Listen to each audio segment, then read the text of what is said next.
Hi, my name is Abigail Barnes and I'm the founder of the Goal Setting Academy, and I help business owners become business leaders. And today I'm joined on Abigail Asks with Raj Kotecha, who is the CEO of the creative content agency and the co-founder of VaynerWorld. Nice to be on the show. Nice to have you. So let's dive straight in. What was your first entrepreneurial adventure? My first entrepreneurial adventure, I feel like it was part of generations of entrepreneurial adventures that started before me. My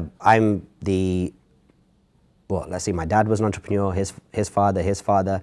So the one that I remember, I guess, in terms of a taste of entrepreneurship is essentially sitting in my dad's shop in the 80s on my grandfather's lap selling penny sweets, and we sell these sweetie bags for 20 pence. And I remember the first time I was sat there with my grandfather, I gave somebody a sweetie bag. I must have been 3-4 years old, who knows. Somebody gave me 50 pence. I chucked it in the coin bucket because we didn't use the till for that, and didn't give any change because I was so mesmerized by the coins hitting the bottom of the bucket that I didn't actually realize that it was a transaction. You were meant to give somebody change. So the girl, I still remember her name, Elaine, she sat there going, "Where's my change?" And then my granddad stepped in and gave her 30 pence change. Not much of an adventure. As far as an adventure goes, as I got a bit older, because I grew up living in this shop, I grew up in the hive of a business. I remember that I used to, take loans from my dad's stock, whether it be magazines or fireworks or things of that nature. I would take them at night. The next day I would sell them at school just for the thrill of a hand-to-hand sale, and then come home at night and put the cash in the till.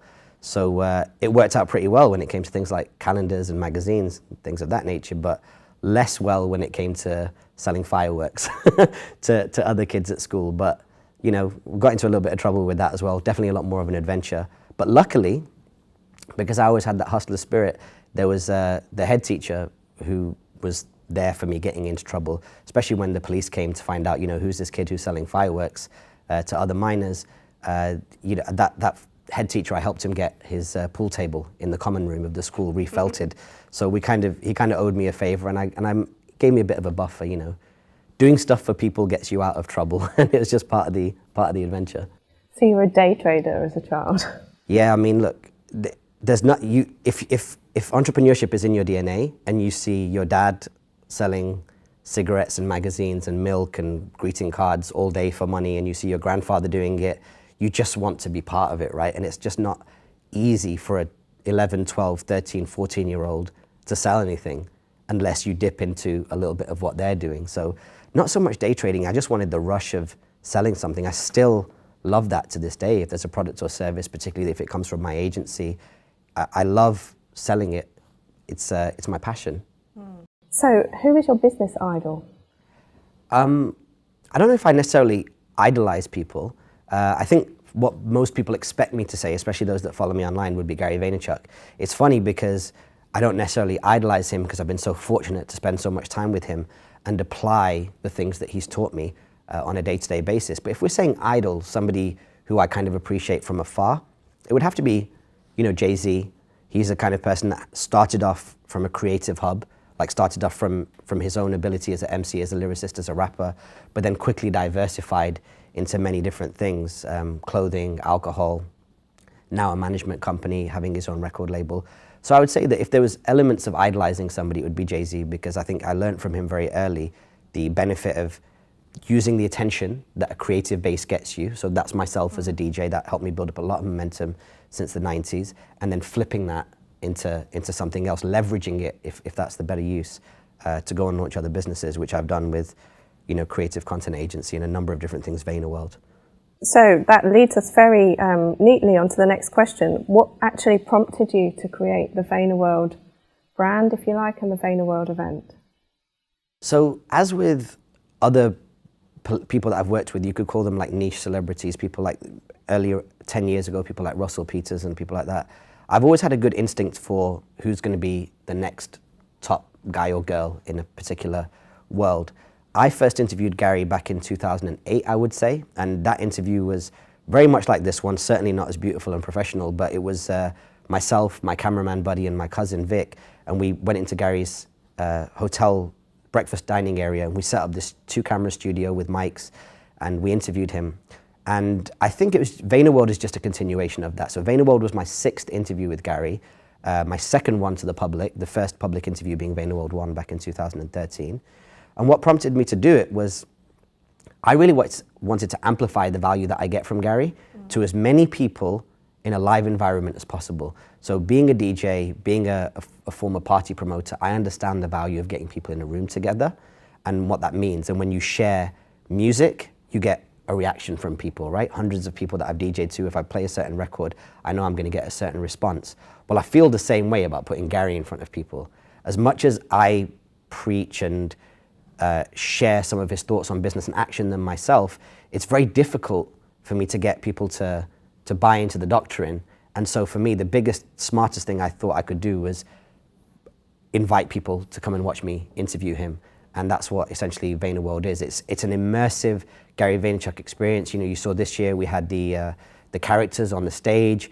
You know, Gary loves hip hop. We had hip hop in there. We always do Gary's gift time, which is a reflection of, you know, gifting him things that he might enjoy, and it kind of really sets the tone and makes it quite friendly. And there are so many other things to do with Gary Vaynerchuck about it. And I felt for me it was a creative expression and a chance to amplify some of the things that Gary believes in, because I think that he is one of the most significant business people, and his particular makeup, you know, being a YouTube star, being a social media thought leader, makes him that little bit more, it just gives him his own lane, you know, versus like a Warren Buffett or a Bill Gates that you only hear from occasionally. What I like about Gary is he's very transparent and he's very, very frequent. And even with that, I still don't feel like enough people know about him. And so that's the reason why I did VaynerWorld.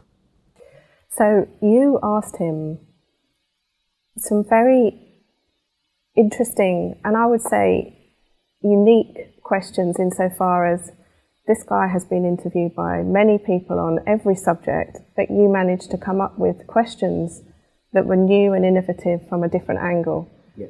How much time, effort, what was your process behind coming up with those questions? The reason why I wanted unique questions in the first place is because Gary puts out so much free content. I mean, one of his biggest shows now is called the Ask Gary V show, right? The whole premise of that is him being asked questions by people. And those questions are obviously curated by his team, India and people like that. So Gary being asked questions is nothing new. What I wanted to do was come up with questions that he'd not been asked before. So the process behind it was very much the same way that a songwriter would write down lyrics when he gets inspiration. I mean, I wrote the majority of Gary's questions whilst I was living in Dubai and whilst I was on a production tour. So I was in Qatar and Bahrain and Egypt, and I'm writing questions sometimes at the bottom of the pyramids. If it hits me then, that's when it hits me. And the process was to just capture the question when it came into my mind. And then another part of the process was looking at the interviews that he's done with other people, you know, the Chase Jarvises of the world, the Stephanie Rules, these kind of people, and being like, where can I ask a question that isn't covered in that? How can I ask a question that is unique enough so that it's not necessarily in the Ask Gary V book? It's very much like a DJ, right? You want to make sure that you hit them with the exclusives and the remixes that nobody's ever heard before. And so I kind of hygiene check those questions with my partners and the people in my inner circle that I trust and the people that follow Gary's work, and be like, do you think he's ever been asked these questions before? And they were like, you know, some of these questions are really hot. And thankfully, on the day of VaynerWorld, there was a real chemistry. I don't know if you saw, but like almost in the last 1/3 of all of his answers, it segued in order to the next question that I had on my cards. And those kind of moments, they don't come along that often. I'm so grateful on that day that we managed to do a really, really great interview, and I can't wait for it to come out. For most people, I'm sure it's already out. To see some of the questions again, because some bits of it were a blur. What made it a blur? I feel very much like there's a lot of people out there who talk a good game. But for me, to actually see a person live who really walks their talk and then walks their talk at 1,000 miles an hour. So there was so much quality content. It was coming at you. Wow, wow, wow, wow. And I took so many notes. It was unbelievable. And, you know, even a week later, I still can't quite get to the place of writing it down as an execution. I guess the top level things that came away, and you keep saying this, is you've got to take the action. And that was the big message that Gary said. I'm sure you have a view on it from the point of view of entrepreneurs and what it takes to be entrepreneurs, and I guess that's where our questions are going. What do you think it is that's your biggest insight when it comes to I have an idea that I want to do an event. What made you go from, I want to do VaynerWorld, I want to do this event, to actually implementing it and doing it and executing it? VaynerWorld wouldn't happen without the support of my business partner, Sujin. Because as you see by the size of the event, you're talking about 500 people, you're talking about a guy whose time is very, very short, right? Gary Vaynerchuck. You've got a lot of different people in the room, all with different agendas. Some people just want a selfie, some people want to ask a question. There's a lot of moving parts. And so to answer your question, how do you go about making it happen? That was your question, right? You need to get the right support behind you. You need to get the right team behind you. Now, I've been working with Sujin for 10 years. Prior to doing VaynerWorld, we did 2 New Year's Eve parties at the Gherkin building. We put like 500-600 people in there and just rocked it. Like, we have a good natural chemistry. He's a really great back office guy, planning guy. I'm more on the creative side, and obviously I have the relationship with Gary. And it took those 2 elements to lock in, and then all the staff that support him and all the people that I've worked with before that have worked with me, some of them 15, 16 years, bringing that group together and then basically leading them around this common vision, which is VaynerWorld. I mean, it took an army. I get a lot of the credit, right? Because Gary's on the promo video shouting me out. He's mentioning my name on Daily V. It's me interviewing him on stage. But in reality, as a portion, how much I contributed is much less, because so many other people did so many other things to make that event possible. And I'd like to, obviously, as I did on stage, just take the opportunity to kind of thank them and anybody who supported it, but the sponsors, IBM Marketing Cloud, anybody who bought a ticket. I see ticket buyers as micro sponsors, right? Some people came in there for as little as 50, 54 pounds, because for some people that's appropriate in terms of how much they can afford to spend. And I appreciate every single one of them, from that right through to IBM support. So from the idea to do the event to when you actually did the event, how much work went into it? And without going into massive detail about the figures, just so that people get an understanding of what it means to go from delivering an amazing event to everything, all the run up behind the back of it. Again, it comes down to 2 big components, right? And these take up the majority of your stress and your headspace. One is finding an appropriate venue. So you need to make sure that there's a venue that's going to hold enough people. We actually did a bigger venue for VaynerWorld one. We did the Business Design Center, much more of a dedicated kind of event space. WeWork had a slightly different energy. For some people, it was a little bit kind of like too packed, a little bit too cramped. For other people, they liked the intimacy and the energy it created. So you need a venue, you need a sponsor. IBM Marketing Cloud came on board for a second time. And what I think is really interesting about that is so many people kind of throw rocks from a distance at big corporate companies like IBM, but the fact that they came in and underwrote the event, like essentially they spent £1 for every £1 that was spent on ticket sales. That's not the deal we had with them, but when we looked at the numbers, we were like, IBM have basically spent as much as every ticket sale put together. And that was incredible that they stepped up. What else does it take? It takes a creative vision. We looked at the book when it came out. You'll see that the VaynerWorld logo in red is very similar to the Ask Gary V one. And it just takes finding people that are passionate about the projects and getting them to put their time and effort behind it. But without those core components, without a solid sponsor who's going to help you underwrite this, you can see following Gary that his book purchases to do an event like this are anywhere between 3,000 and 6,000 books. So we had to underwrite the cost of that. That's where the sponsorship came in place. That's where forecasting how many tickets we could sell came in place. Tremendous amount of volunteers, tremendous amount of enthusiasm. People like yourself that heard about the event and then retweeted it and let people know. You need the virality of the people that are buying tickets as well to get behind it. So how long before the event did you start planning and working on it? Maybe 6 months, a year? It's 5 weeks. 5 weeks? We went to market 5 weeks before the event happened, and we knew about the event happening about 24 to 48 hours before then. The deal closed around 2 a.m., 3 a.m. in Dubai when I was up working late on something or another. And Sujin was in London. It was about 10 his time. And Alex DeSimone, who you've seen on a lot of Gary's videos, awesome guy, probably about 5 o'clock his time in New York. And across these 3 major time zones, Dubai, London, New York, we heard that everything was coming together, what it would take to make it happen. We just went hard to make that event happen. And were there times when you thought it wasn't going to happen? What were the biggest highs and the biggest lows of it, would you say? The biggest highs were selling out 3 weeks in advance. We had a 5-week ticket selling campaign that we'd planned in our minds, and every week coming up with new interesting content items to to inspire people to find out more about Gary or to consider buying a ticket for the event. So one, the highs was definitely it selling out. Lows, I didn't think there was any point really where the event wasn't going to happen because we've done a VaynerWorld before. This was our second one. We understand Gary, we understand what his objectives are. This one was extremely interesting because this year as well, VaynerMedia is opening its first overseas office in London. So the timing of him opening an office in London, the book coming out, the additional attention and momentum that he's built now as a result of building this huge audience already on Twitter, but now on Instagram and also on YouTube and also on Snapchat, a lot of elements just came together. So it was really, really quite good. Legitimate kind of thing upon reflection. I do wish that we'd gone for a slightly bigger venue because we could have easily done an extra 200 tickets. And I'd have rather also as well that the 500 people in the room would have been a bit more comfortable.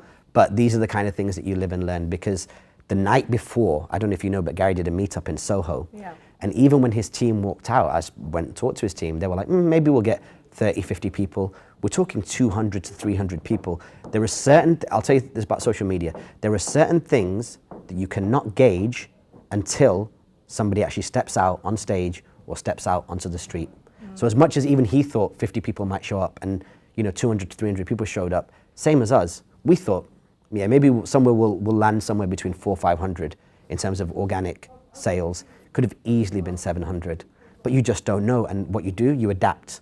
You accept that certain things aren't going to be perfect. I mean, this is something that Gary talks about, and you adapt and you kind of, you call it as you're in the game, right? How was your blood pressure when you got the phone call from the council saying you've got to get the people in the room and off the street? We didn't get it from the council ourselves. We Work told us that there are people outside, and some council or authority in that region said that they need to do. Look, my blood pressure is really not a variable. I think the real question is the safety of people. We don't live in a particularly good time in the world, in humanity at the moment.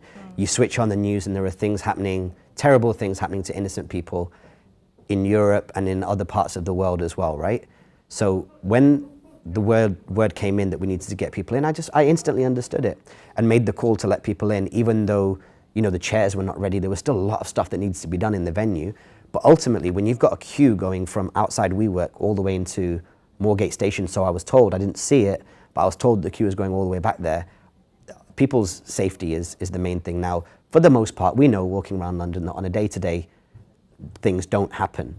But then you also don't want to create a situation where you've got any kind of, you have to listen to the smartest guy in the room, right? And in the smartest guy in the room in this case are the people that are calling in from the council telling us, listen, it'd be better to get folks in. So really, people's enjoyment, people's comfort, people walking away with knowledge and value, that's what we want from the event. What we have to do along the way to get there is tactical. But the main thing is that people spent money, felt like they got return, felt like they got value from Gary, and left happy. So you touched on social media. So how do you feel social media played a part in the run-up to the event and at the event and after the event? It played a huge part because as popular as Gary is, and we've seen popularity levels in terms of people buying tickets, people showing up to meet him on the street, we've seen levels that we've never seen before, right?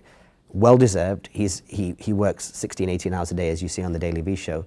But the best way, as has always been the case, is word of mouth. And that's what social media did, right? I'm sure there were lots of people that through their retweets and through telling people through email, through Facebook, that's the reason why we were able to sell so many tickets. So I'm sure social media played a very, very big part in it, because social media allows you to be empowered once you've bought a ticket and let somebody else know. And I'm sure that virality played a key part in what we did. Plus, Gary was so nice. He put a custom video out to support the event, and that kind of backed up some of the messaging around the event as well, made it very super clear that Gary's behind it and what to expect. Because let's face it, if this guy's going to be on stage 10 minutes, 20 minutes, an hour and a half, he spent probably 6 hours, I'd say, probably with us. I think he left after midnight and he was there before 6. To put that much time in, you know that there's going to be a lot of people walking away with like a tremendous amount of value. Having interviewed hundreds of entrepreneurs, one of the biggest insights that I've gained is that procrastination can be a big killer. So what are your thoughts on this? You're an action-taking machine. Do you suffer from procrastination? I don't think it can be a killer. I think that it can actually be part of the process. I mean, if you procrastinate to the level whereby you do nothing, great. Like that's you respond. You obviously have something that you want to do. You've seen an opportunity in the market. You procrastinated all the way through and done nothing about it. You get no reward. That's great because somebody else who's not procrastinating will then go and get that pie, you know? So I don't necessarily think of it as a killer. And I know we've talked about this before, we talked about this earlier on, but procrastination for me is actually part of my setup. It's part of my warm-up process in the morning. So like, as an entrepreneur, a huge part of what I do is creative. And there are some entrepreneurs, like my business partner, Sujin, he is creative, no doubt. He sharpens up a lot of my ideas. But he's the kind of person that runs a business from a spreadsheet. That, you know, he's more scientific, more tactical. You'll find that with procrastination, with creative people actually is a bit of an aid. So when I wake up in the morning, like this morning, for example, the first thing that I did is I had a full, what you'd call a dinner. I had boiled vegetables, broccoli, sweet potatoes, salmon, cooked the whole thing for an hour. I could have sat down at 7, 8 o'clock in the morning and started work.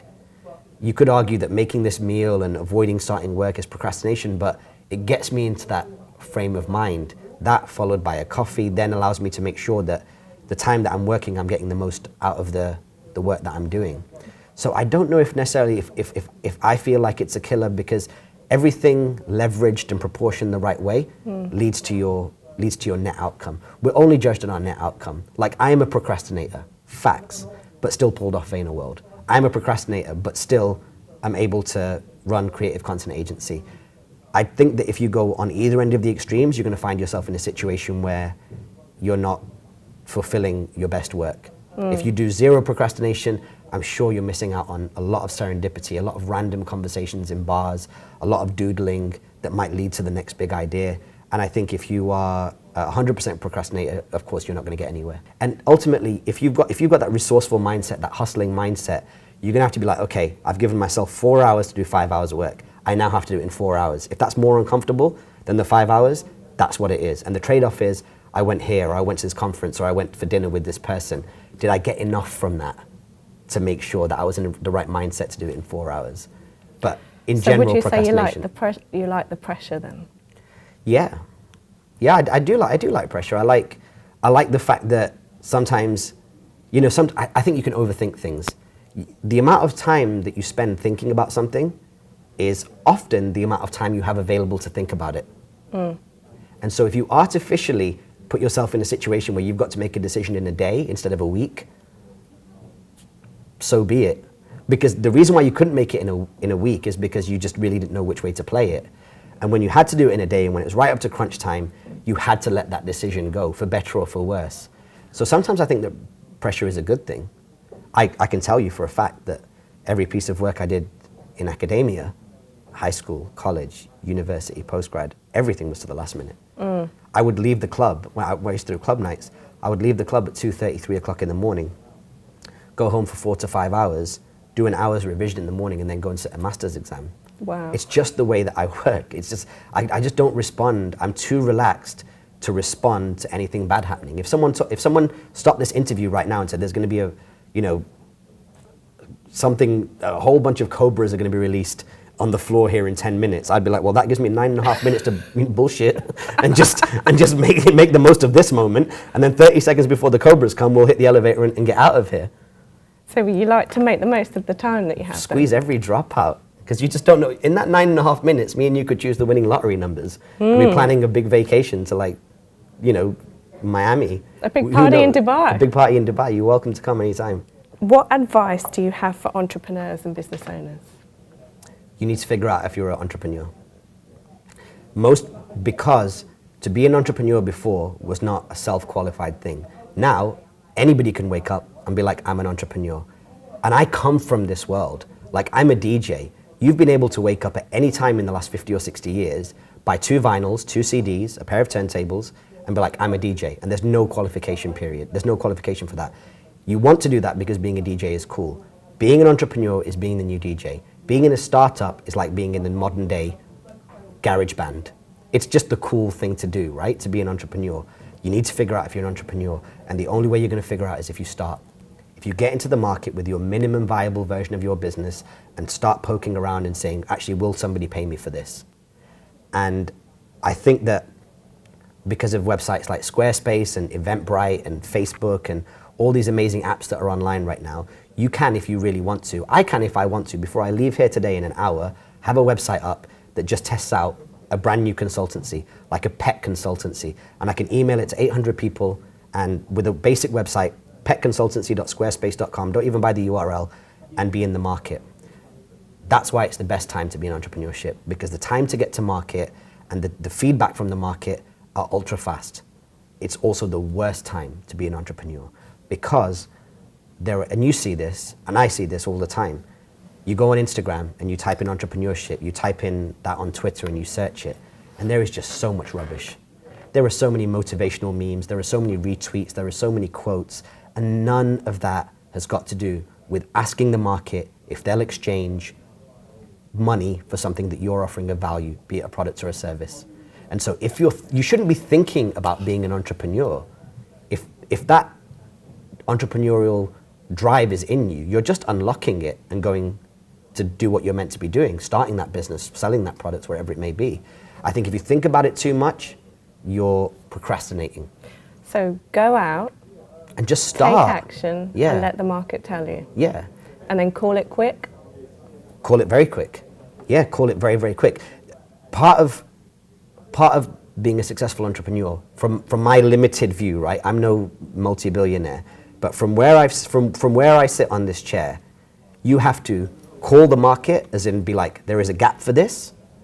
You then have to try it, and then you have to read the market and then adjust. That's it. If you put out a whole bunch of wristbands for guys, let me give you an example. My cousin and I, we're part of a duo called Love Soul, right? We're DJs. And we decided to get a bunch of t-shirts made, Love Soul t-shirts. This was at a time where I thought I could do everything, clothing, all my blogging of celebrities on YouTube, everything. So we put these t-shirts together, but the t-shirt company only sold us male t-shirts.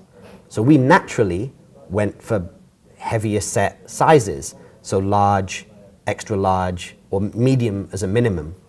But we thought it would be stupid to not get, out of 100 t-shirts, to not get 10 that might be small t-shirts. We got 10 small t-shirts. We then did a party at the Gherkin building for my 28th birthday. I think about 500 plus people came, free party. And I said, look, we're selling these t-shirts. We're giving the money away to charity. The first ones that sold out were all the small t-shirts. And who bought them? Girls. So you have to get in there and you have to test it. There's no way that I thought that the majority of sales of guys' t-shirts would go to girls on the minority product, which is the small size. We had 90 large ones, 90 medium and above, and 10 small ones. And the size that we thought we would sell the least of, we sold the most of. And the gender that we thought we'd sell it to was the opposite. And that is an exact example of what I'm saying. You have to get in there, you have to try it. And that's when you're going to figure out if you're an entrepreneur. And if you're not an entrepreneur, get a job, do something else, because it's not for everybody. People underestimate, even if you do, like, I love what I do. I really love what I do. If I'm doing VaynerWorld, like a creative expression like that, if I'm sat here with you, if I'm DJing here or overseas, I love doing it. But even then, 30% of it is a pain. 30% of it is a pain. Like running here today and being 20 minutes late and disappointing you. I know you weren't, like, outwardly, but that is a pain. Having to go back, this month, it's the month end now, and knowing that for 2 or 3 days I'm gonna have to do my VAT returns, that is a pain. It's not allowing you to do the bits that you really, really, really wanna do. And I think entrepreneurship has been painted as over rosy, as this awesome thing. You see Dragon's Den, you see Apprentice, and you think, it's great. It's really not. But is it not about making money overnight then, though? I don't think it ever has been. I don't deny that some people do make money overnight. Overnight success? I don't know of many. I know of some. But if you take all of the entrepreneurs I've met in my life and you say how many people turned it over overnight, again, I count them on one hand, maybe two, out of tens of thousands of entrepreneurs that I've either known, hung out with, worked with, whatever the case may be. I think if you're looking for an overnight success, you're basically telling the whole market that you're not really serious about it. Because the reality of that happening, the percentage, it's a fraction of a percentage that you might do something overnight. In our team, we call it a smash and grab. If we see the opportunity to go and make a certain amount of money and we can turn it over in a week or 2 weeks or 3 weeks. Yeah, we'll still give it a go. We're hustlers at the end of the day. That's that rush that I was telling you about when I was at school, and I'll take some fireworks and I'll sell them to someone and then take that £10 and put it in the till. You still need that. Gary talks about it. He'll still go to a junkyard sale and then eBay flip a whole bunch of stuff. Everybody needs that rush. If you're a legitimate entrepreneur, you still need that quick high. But are you going to build a sustainable business off the back of it? It's pretty unlikely. So talk to me about the mindset. Do you find that you have a different mindset to people that you're around, or you don't spend that much time around those people whose mindset's different? Both. I have an amazing mindset because you can go into Google Maps right now and go to my house where I grew up in Salford, West Manchester in the 80s, and you can go on Google Maps to my address, look left, look right, and there's still nothing happening. I grew up where there was nothing happening. Zero. Pubs, Hells Angels, headquarters, a brothel, like just rubbish stuff, yeah? Rubbish stuff. And I'm the only brown guy in town in the 80s, where it's just not cool to be like the whole British Asian thing and all that's was worth nothing then. At that time, we were just a punching bag, like the Jamaicans, like the Irish, like all the immigrants, right? We're just not counted as first-class citizens. So to start from that, to actually be interviewed by you in the financial district in London on cameras that cost more than my year's salary when I was young, that's amazing. Don't you see how that's amazing? Like, that's incredible. I get to drink fruit water, I've got a nice phone, I've got everything I want. So I think I do have a different mindset, because there are a lot of people that have the same life as me or better and just don't appreciate it. So that sounds to me like gratitude. Do you have a little routine that you do every day? No, I don't have any routines. I literally, you know, my favorite thing in the world every day, and it's not conscious, it's subconscious. It makes me feel amazing. Every day when I go to my fridge and I open it, all the food that I want to eat is in there. And every time I go to any shop or any restaurant, I can buy whatever I want. That never used to be the case. So when I was 14 or 12, there was a time when I was 22 years old. I gave up a job in the beauty industry. Brand new car, straight from the showroom, beautiful girlfriend, everything, gave it all up, went to Canada. A week later, we were collecting glasses on a boat because I wanted to start again. I wanted to feel what it was like. Me and my partner were walking past a 7-Eleven, and I think they had an offer on which was like 2 Red Bulls for $5, $4.99. And I was like, oh, we need to get some of them when we get paid. And he was like, are you crazy? We can go and buy those right now. I mean, we didn't have much money. He goes, but we can go and buy those right now. And I was like, yeah, we can. But you've got to understand what's a luxury and what's not. We don't need to buy it. We're not about to do something that requires the energy. So I appreciate every single drop of everything that I've got. I really, really genuinely do. I'm grateful for that. I'm grateful I've still got both my parents. I'm grateful that my little sister is one of the best interior designers in the Middle East. Every single thing that's worked out for me, I acknowledge. It's not a gratitude thing, I just acknowledge. I just choose not to ignore the fact that life is pretty fucking good. Keep that swear word in there because it's important. Like, it really is good. There's so much information about who we are right now. Us, British passport holders, we're not seeking asylum. We don't even think about water.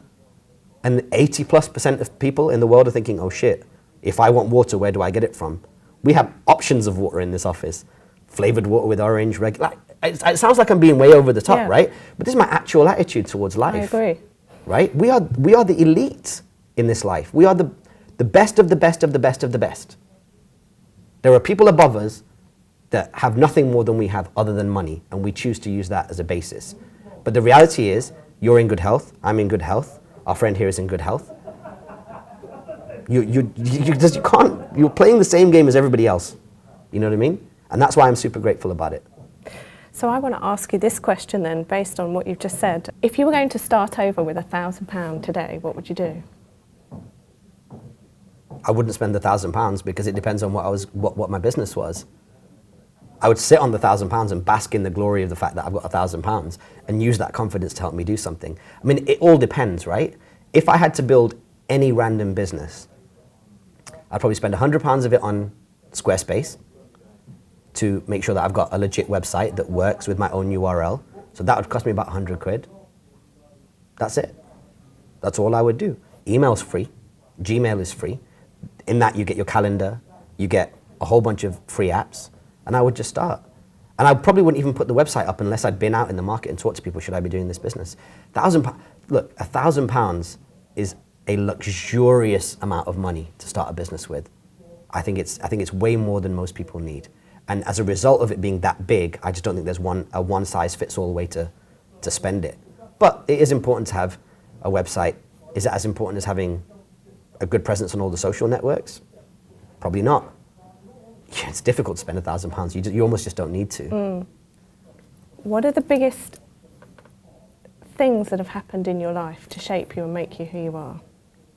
I have these, I've had several of these moments that, we can bleep this out, right? But I'm giving you the legitimate name as it is filed in my head. They're called fuck it moments. There are just times in my life where instantly, with no preparation, a chapter in my life has just closed. So I'll give you several examples. One, when I was working for Dixon's when I was about 20, 21 years old, and I'd just done my degree. I'm sure it's like at the end of one degree, beginning of the next one, whatever it is. And I was in my house. I was at the train station in Salford, and it was raining, and I'd come out without a jacket, and I was under the shelter, waiting for the train to come. And I just looked at it, and I was like, "There's got to be more to life than this. Fuck it. I'm done with this. I'm done with this job. I'm done with everything."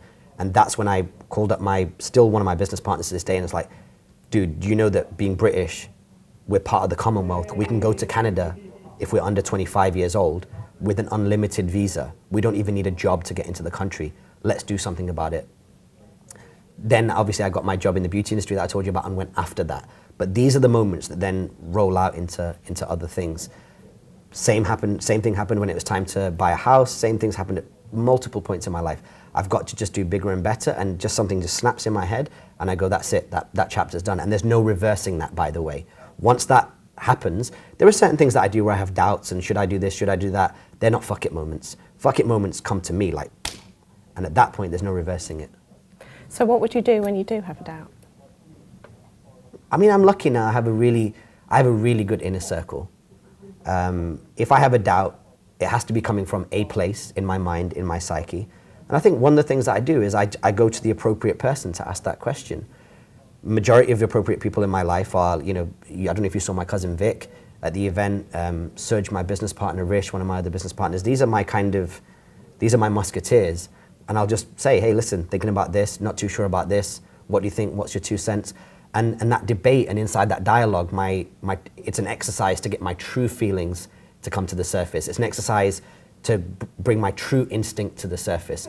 So because I'm quite a chatty person, other people will just go off and sit in a corner and meditate and figure it out in their own mind.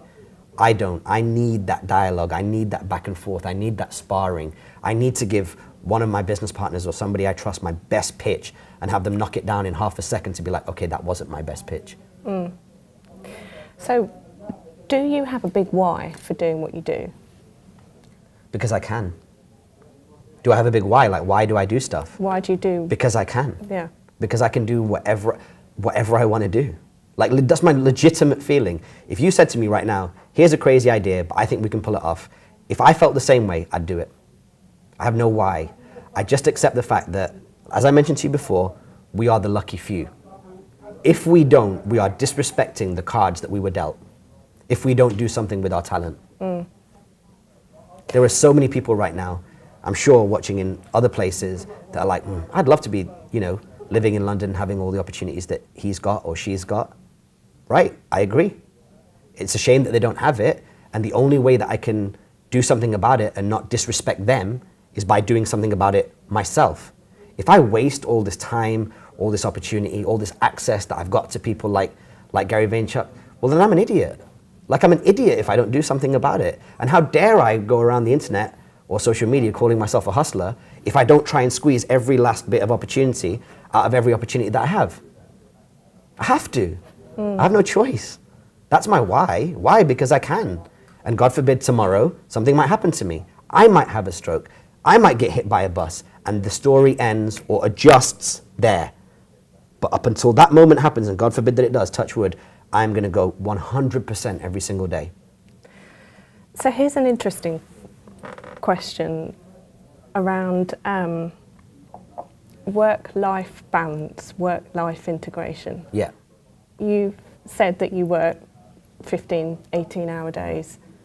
How do you personally work it all? Are you always working? Is your life an integration? What's your view on There's loads of beautiful overlapping points between my life and my work. For example, I watch a lot of content on the internet. That could be, one of the things I really enjoy watching is a show based on Power 105.1 in New York City called The Breakfast Club. 3 hosts, all of them super talented, and they interview people that I am interested in, predominantly music artists. I watch that as a release to find out what's going on in that artist's world or to find out what's happening in the industry. But whilst I'm watching it, if there's ever a reflection in the background which shows what camera they're using, or if they ever show the label on the mic, one of the things that I do is I Google that. That's work. And off the back of that, I now know that if I ever want to produce that content, because I'm consuming content, but I'm the CEO of the creative content agency, so my responsibility to my clients is to come up with creative content ideas, formats, solutions for their business needs. So the overlap is I can be consuming something for my own enjoyment, see something, research it, and put it in my back pocket just in case a client ever needs it. So for you, it's an integration? Yeah, yeah. There's no on, there's no off? There's always on. Yeah. Like somebody said to me the other day, when was the last holiday that you had? And I was like, oh, I was in Ibiza for a few days last year and did a bit of time, just got a quad bike and rolled around. But I actually had my laptop with me, not on the quad bike, but I had my laptop with me in Ibiza. I probably could do with some legit switch off time. It's been several years since I've done that. If we're talking about the classic, go to Thailand and sit on a beach for a week, it doesn't happen much. But the thing is, do you think you could go to Thailand and sit on a beach for a week? I think I could. But the thing is, these kind of things, they are extreme relaxation and they are a response to extreme stress, okay? Don't forget, there are a lot of extreme stress things that happen in everybody else's world that do not happen in mine. When I go to bed at night, I don't set my alarm. I wake up whenever my body wakes up. When I do wake up, I don't think about eating Cocoa Pops or Frosties. Basically food that if you left it on the table would not deteriorate a week later. I don't put that into my body. I then don't quickly eat that and then go to the Met line or the Jubilee line or the Circle line and then spend, of the first 2 hours I'm awake, 45 minutes to an hour packed in with a bunch of other people in a temperature that I can't control. I don't do any of that. So my need to relax is a lot less. Because the relaxation is, if it's like plaiting hair, 3 plaits, relaxation is plaited right in there with everything else. So it's so integrated into my life. And then when I actually do open up my laptop to do work and come up with an idea like VaynerWorld and work on that or work on something for a creative content agency client, I'm enjoying that so much that I don't feel the stress of a boss telling me, you have to do this by this time. I just have to do the best work I can do in the fastest time that I can do it. So, do you often know what day of the week it is? No. If you ask me right now what's the date today, I would have no idea. I know it's late in the month of March, but I couldn't tell you. And even the day is Wednesday, right? Yeah. Because I know that right after this, I'm going to go and see Dynamo at the O2. And when I got the invitation, I was like, that's on Wednesday. But I have no other reference. So how do you manage your time to Well, keep aware I of look things? I look at my phone, obviously, 1,000 times a day. And if I'm ever wondering what the date is, the date's right there. And if I'm ever wondering what my next appointment is, I just open up iCalendar on my iPhone and there's all my stuff. And people that need me for meetings will send me an invite and it will show up there and it will say, you're going to be in this meeting, and it'll either be in person or on Skype and it'll be about this issue. And I'm ready to go. But I don't sweat all the small stuff about what day it is and what day it is. I'm just trying to squeeze every last drop out of the day. I'm really, really freaking motivated. Like, it takes nothing for me to be this way. Yeah, so what was your biggest takeaway from Gary V's new book? Chapter 17.